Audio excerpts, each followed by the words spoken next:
Bienvenidos nuevamente a tu programa Opinión en Jaque. Soy el pastor Wilfredo Beltrán y para mí es un honor seguir con el curso de cómo hacer teología.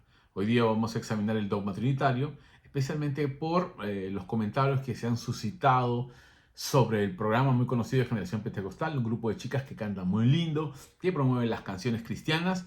Sin embargo, ahora se cuestiona su fe trinitaria, porque dicen que pertenece a la Iglesia Pentecostal Unida de Colombia, y esa iglesia es unicitaria en la descripción de sus dogmas, digamos, de fe. Bajo esa perspectiva, nosotros vamos a primero a ver el pronunciamiento oficial del canal a través de Mafer Restrepo y ver algunos detalles. Primero ellos dicen que son miembros de la iglesia, reconocen que son miembros de la iglesia, pero es una iglesia, pero es una empresa independiente formada por 23 familias que pertenecen a la iglesia, pero les van a deslindar, en este caso, que ellos en este caso como institución formal, estén dependiendo de la iglesia pentecostal. Sin embargo, ellos son un medio de difusión de las diversas iglesias que visitan, ¿no? Hay un contenido cristiano muy claro. Muy bien, responden a una serie de preguntas, ¿ya? Si ganan dinero o no, ¿no? Preguntas, digamos, comunes que se hacen, ¿no? ¿Ya?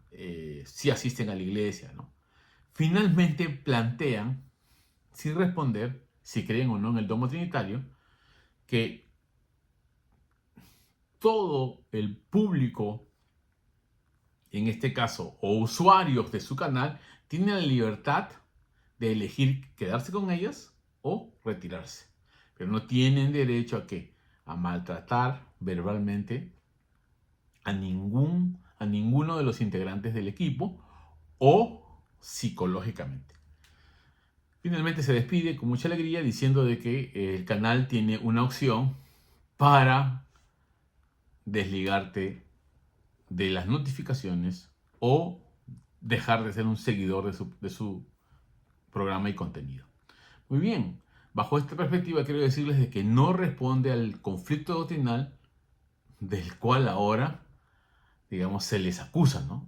De tener una tendencia sectaria porque no pertenecen a la comunidad de iglesias evangélicas que creen en la Trinidad. Bueno, nosotros respetamos la postura de la dignidad de las personas, ¿no es cierto? Pero como un canal de difusión, son responsables del contenido. Ellos promocionan mucho a la iglesia. Por consiguiente, tendrían que haber respondido bajo la perspectiva doctrinal, ¿no? ¿Ya? Y hasta cierto punto veo que se han victimizado. Pero no voy a entrar en esa área porque eh, nuestro programa no es un canal de psicología emocional, ¿no? No es un canal de evaluación de la conducta de los individuos, sino evaluación de la doctrina. Nosotros queremos saber qué doctrina profesan y cuáles son los argumentos que sustentan su doctrina y cuál es la metodología hermenéutica que digamos, que utilizan para llegar a tales conclusiones. Bajo esa perspectiva, nosotros vamos a empezar entonces a hablar sobre el dogma trinitario. Ya la semana pasada hablamos en nuestro programa de Facebook, La Divinidad de Jesús, hablando del Teotocos, ¿no es cierto? El conflicto que surgió con Miguel Núñez, ¿no? El hecho de cómo examinar la naturaleza divina de Jesús a partir de la encarnación, siendo que María, al ser su madre, del Hijo de Dios, de la segunda persona de la Trinidad, de Dios Hijo, se convertía o no en madre de Dios. Bueno, se explicó la semana pasada y hoy día vamos a explicar el dogma trinitario, ¿no es cierto? Tenemos que partir de que este dogma es un reto a la lógica de razonamiento humano y natural, porque ninguna persona es tres, ¿no es cierto? Ningún ser se presenta en tres personas. No hay ninguna, digamos, comparación que nos permita asimilar completamente esta definición que hacemos del dogma trinitario. Otra cosa que hay que aclarar, que la palabra Trinidad no existe en la Escritura. Fue acuñada por Tertuliano en el siglo II para explicar la relación de las personas dentro del seno de la divinidad. Y por supuesto fue explicado por los demás teólogos como San Agustín y bueno, más adelante van enriqueciendo la explicación. Sin embargo, escapa a la comprensión completa de nuestra lógica. ¿Ya? Eso hay que decirlo. Solo expresamos esta verdad, ¿ya?, como un misterio porque escapa a cualquier experiencia de nuestra realidad humana. ¿No? Muy bien, es como lo que dijimos sobre la única persona de Jesús que tiene dos naturalezas, ¿no? Ya lo explicamos la semana pasada. Pues bueno, vamos ahora nosotros a trabajar en los que nos interesa. Vamos a ir a Mateo, capítulo 28, para ver si la doctrina unicitaria, que plantea de que Dios es uno solo y es una sola persona. La iglesia de todos los siglos dice que Dios es un solo ser en tres personas, ¿no? Y tendríamos que demostrar cada afirmación que hacemos. Si es un solo Dios, ¿cómo puede ser tres personas? Rompe la lógica natural, ¿no? Y a veces hemos dibujado un triangulito, ¿no? Un triángulo equilátero, ¿no? Iguales lados, iguales ángulos, ¿ya? Y cada tiene tres aristas, y bajo la imagen de esas tres aristas hay un solo Dios. Si le quitas una arista, ya no es un triángulo, es un ángulo.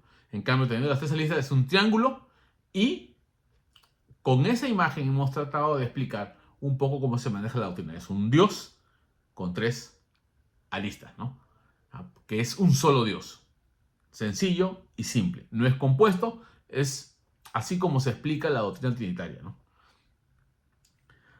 ¿Y de dónde sacamos esas verdades? Aquí viene el hecho de cómo hacemos teología. Nosotros hemos venido explicando, entonces, ¿cuál es la metodología que realizamos? Hacemos el estudio primero de palabras, en el contexto que se dice, según el lenguaje que usaban en la época en que se explicaban estas palabras, y teniendo en cuenta qué entendían ellos con el uso de estas palabras o algunas, digamos, a conceptos añadidos a las palabras que ellos usaban según el uso del autor de la época, ¿no? Porque eso puede suceder. Muy bien, en Mateo capítulo 28, en la Gran Comisión, dentro de la Gran Comisión, empieza entonces a explicarse de manera conjunta cómo entendemos el dogma trinitario. Dice en el verso 19, si ustedes tienen su Biblia, vamos a leer, dice, en la ascensión de Jesús, o sea, en la previa ascensión de Jesús, Él les da el siguiente mandato. Dice, toda potestad me es dada en el cielo y en la tierra. O sea, Jesús tiene toda la autoridad en el cielo y en la tierra. Y concluye, por tanto, verso 18, ordena, id y haced discípulos a todas las naciones. Muy bien. ¿Cómo hacemos discípulos? Aquí viene, bautizándolos en el nombre del Padre y del Hijo y del Espíritu Santo. No voy a hacer la explicación gramatical, ¿ya? No voy a hacer la explicación gramatical. Se puede hacer, por ejemplo, los mandamientos. O sea, nosotros ya no usamos, por ejemplo, los verbos en el modo imperativo, nosotros. Pero en esa época el griego tenía una expresión en modo imperativo, o sea, que indicaba una orden. Por ejemplo, id. Nosotros ya no decimos en el castellano contemporáneo, no usamos id, por eso tenemos que comprender qué dice en la época.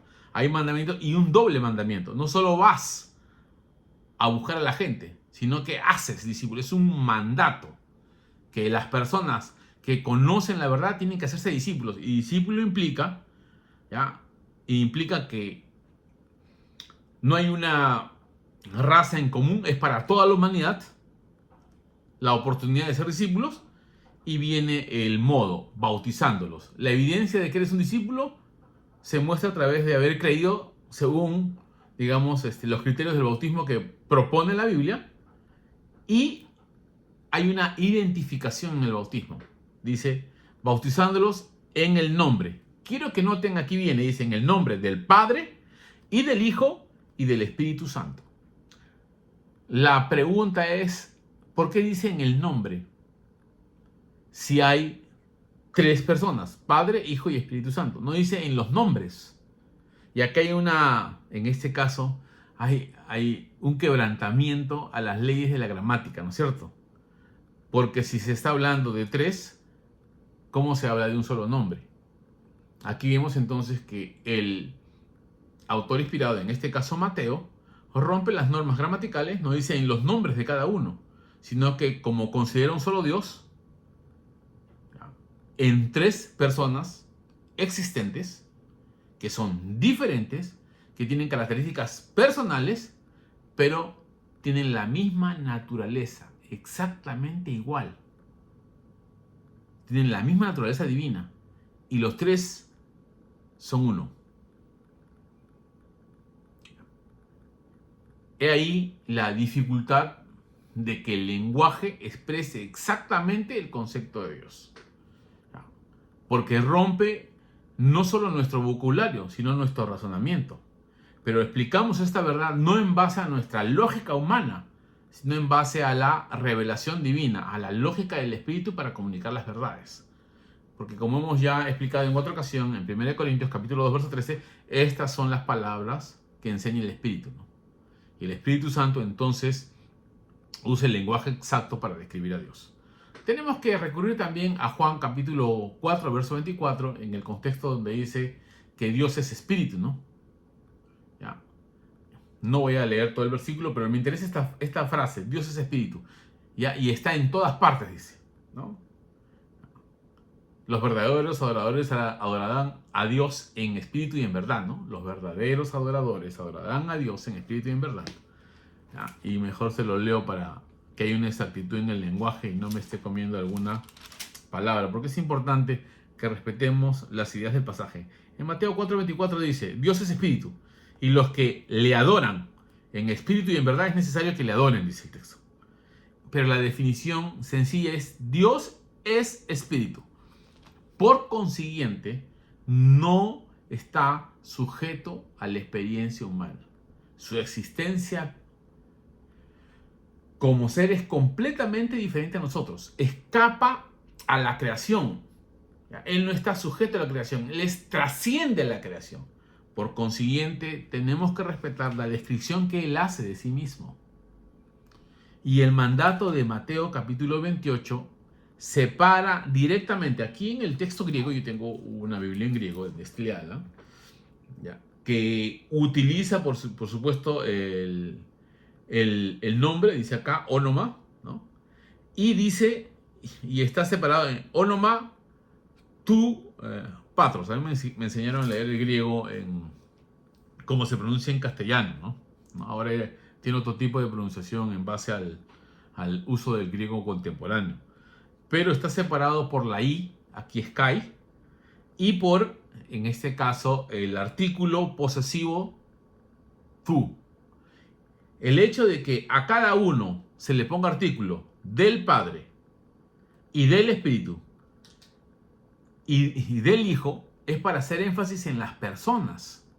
Eso enseña la gramática. Cuando nosotros examinamos el vocabulario que ellos utilizan, estamos viendo que dice en el nombre, es un nombre singular para describir a tres.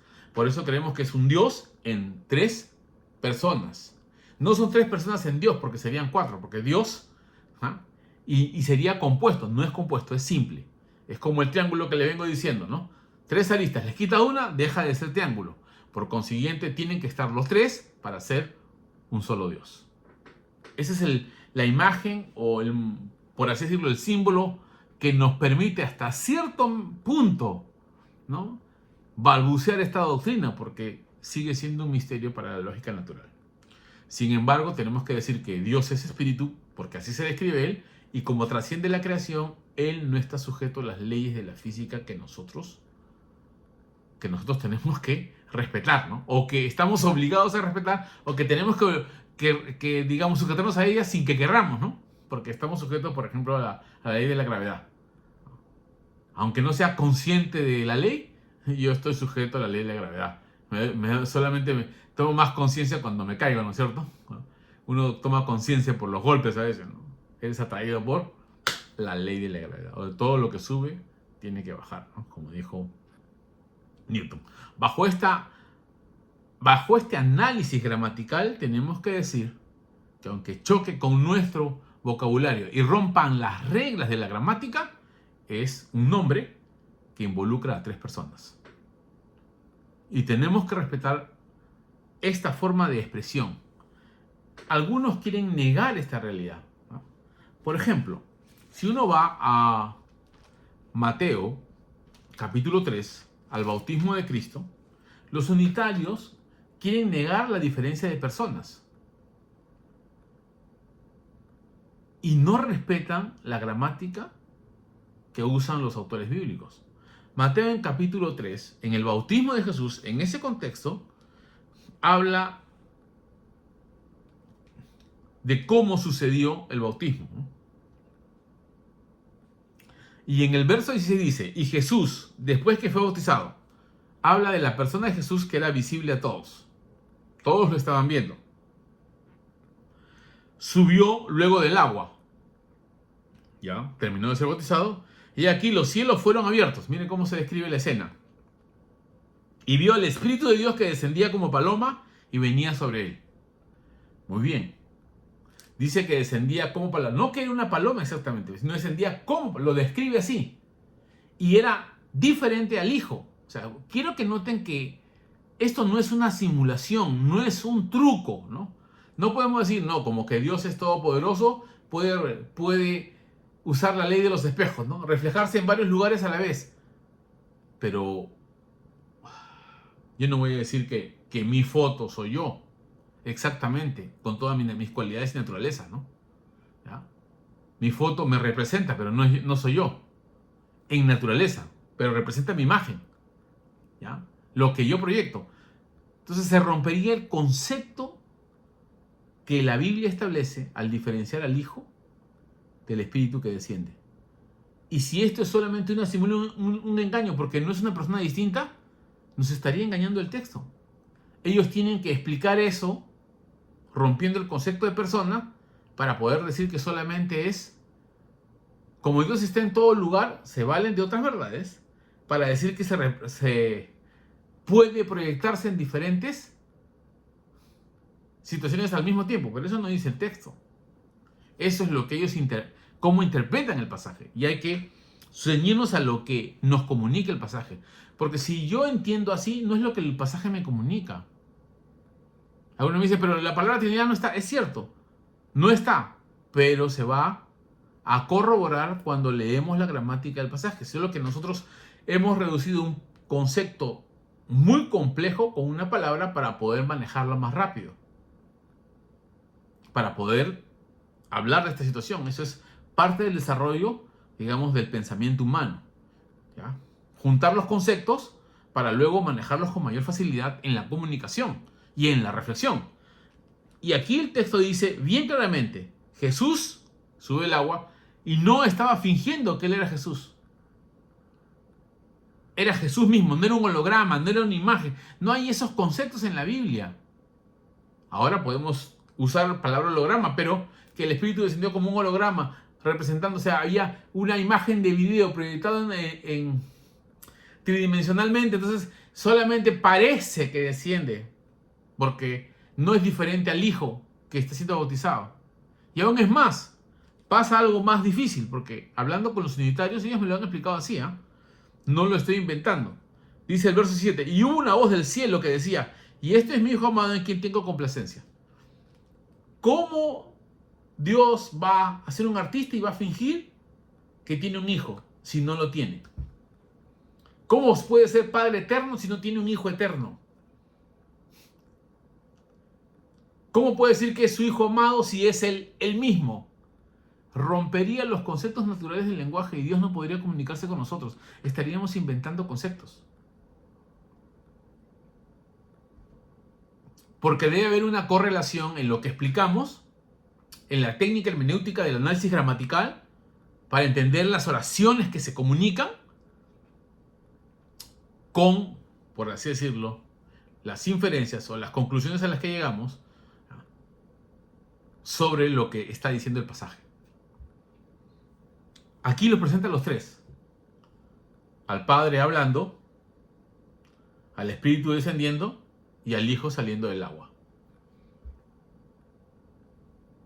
Si no son tres, entonces el texto no nos comunica una verdad.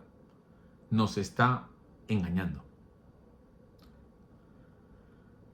Tenemos que ser claros en este aspecto. Por eso hablamos de la Trinidad. Ya hemos hablado en el podcast sobre las dos naturalezas de Cristo y el Teotocos, como en Juan capítulo 1 se habla de que tanto el Padre, perdón, que el Verbo estaba en el principio, el Verbo estaba con Dios y el Verbo era Dios.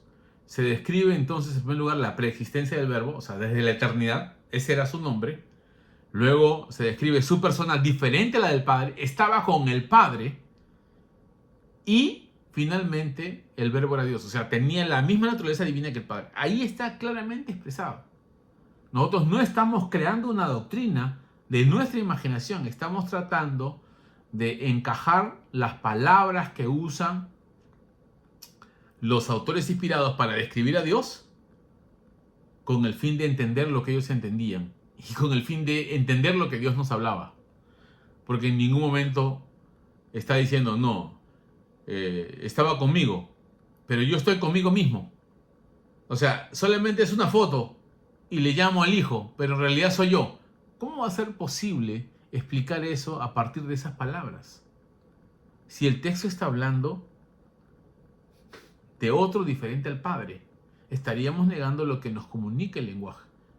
Aquí el lenguaje de Mateo dice un nombre, Padre, Hijo y Espíritu Santo. Debería decir los nombres, pero como él habla de un solo Dios, los identifica a los tres. Pero imagínense que utilicemos Padre, Hijo y Espíritu Santo solamente para decir que Dios es Padre en la misma categoría que un ángel creado, como dice nuestro Dios Jehová, una criatura inferior, ¿ya? Y una fuerza activa, que ni siquiera llega a ser persona, como dice nuestro Dios Jehová. ¿Cómo se rompería entonces la equidad y del Padre, y del Hijo, y del Espíritu Santo en un solo nombre? ¿Cómo puedes comparar la criatura con el Creador? ¿Cómo puedes comparar una energía con el Creador? Tendremos que entender el lenguaje desde el lenguaje, no el lenguaje desde mi comprensión para introducirle un concepto que yo tengo para obligar al pasaje a decir lo que yo quiero. Eso se llama exégesis.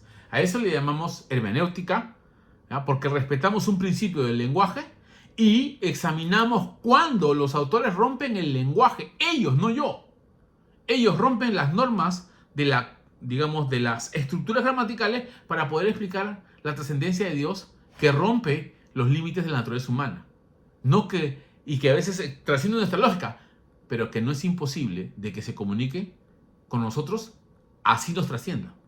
Es cierto que Jesús dijo en un momento, háblanos del Padre, ¿no? De las cosas celestiales. Dijo, si os he hablado de cosas naturales y no entendéis, imagínate que hable de las celestiales. O sea, es cierto que hay una dimensión del lenguaje que es mucho más amplio, ¿no? Y nos pasa ahora actualmente, ¿no?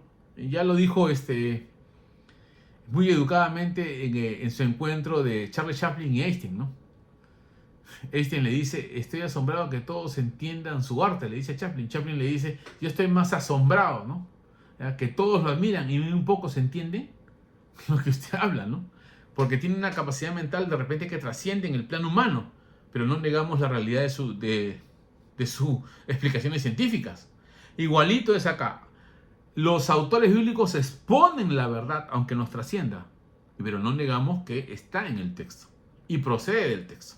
Y tratamos de comprender ligeramente lo que dice el texto, y aunque escape a nuestra lógica, es lo que está escrito. Ahora me voy a hablar un poquito sobre el Espíritu Santo para que veamos su naturaleza divina, ¿no? Esto es lo que se ha cuestionado siglos después, ¿no? Después del Concilio de Nicea, ¿no? En el de Calcedonia se cuestionó el filoque, ¿no? O sea, la divinidad del Espíritu Santo. Pero aquí quisiera ver los atributos, que creo que es más claro. Ya he explicado en una ocasión, en un podcast de Facebook, las características personales del Espíritu Santo, que habla, ¿no? Que se comunica, que piensa, que ordena. Hoy quisiera hablar de repente un poquito más sobre los atributos, antes que nos gane un poquito la hora, ¿no? Por ejemplo, el Salmo 139, del 7 al 10, habla de la omnisciencia del Espíritu Santo. Por ejemplo, dice, ¿a dónde me iré de tu Espíritu? ¿Y a dónde huiré de tu presencia? Si subiera a los cielos, allí estás tú. Y si en el Seol hiciere mi estrado, he aquí, allí tú estás. Dice, si tomare las alas del alba y habitare en el extremo del mar, aún allí me guiará tu mano y me sustentará tu diestra.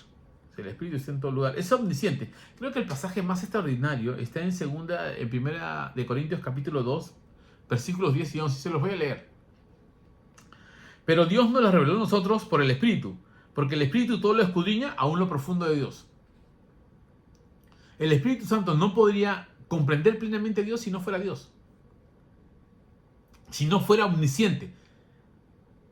Si no tuviera la capacidad de comprender la mente de Dios. Porque ¿quién de los hombres sabe las cosas del hombre sino el Espíritu del hombre que está en él? Así tampoco nadie conoce las cosas de Dios sino el Espíritu de Dios. Es interesante ver la característica de omnisciencia que tiene el Espíritu Santo para poder comprender toda la ciencia de la persona de Dios. Toda la ciencia que abarca la naturaleza omnipotente, omnisciente y todo lo que abarca a Dios. Bueno, solamente quería reseñar que las doctrinas surgen de la reflexión de las palabras, tal y como los comunican los autores bíblicos, y tenemos que sujetarnos a las leyes de la comunicación gramatical, al examen gramatical, a los conceptos que surgen y ver cuando se rompen ciertas normas gramaticales para notar el énfasis que hay en un solo Dios en tres personas. Y está en el pasaje.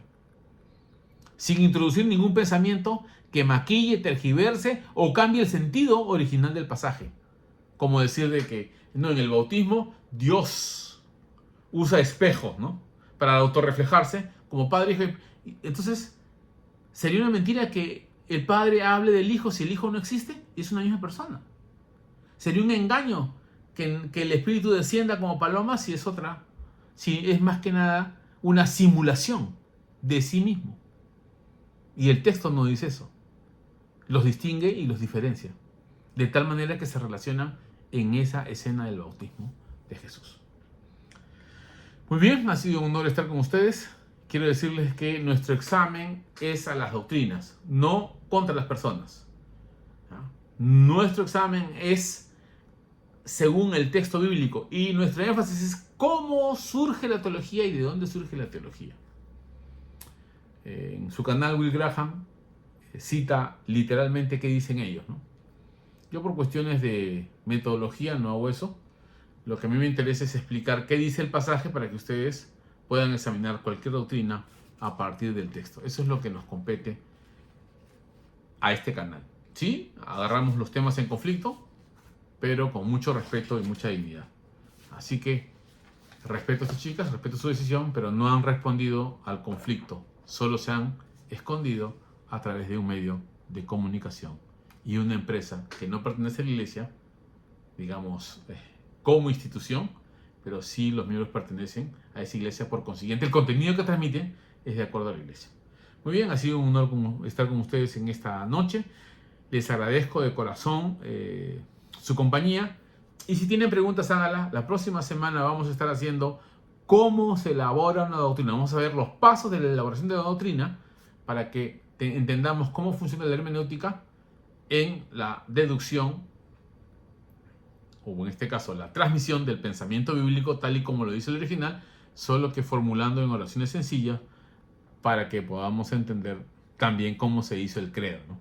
Creo en Dios Padre Todopoderoso, Creador del cielo y la tierra, ¿no? Son sentencias claras y sencillas que explican la doctrina en su conjunto y resumen todo el pensamiento doctrinal que profesan las iglesias cristianas y evangélicas. Muchas gracias, un abrazo a la distancia, nos vemos el próximo martes. Dios los bendiga.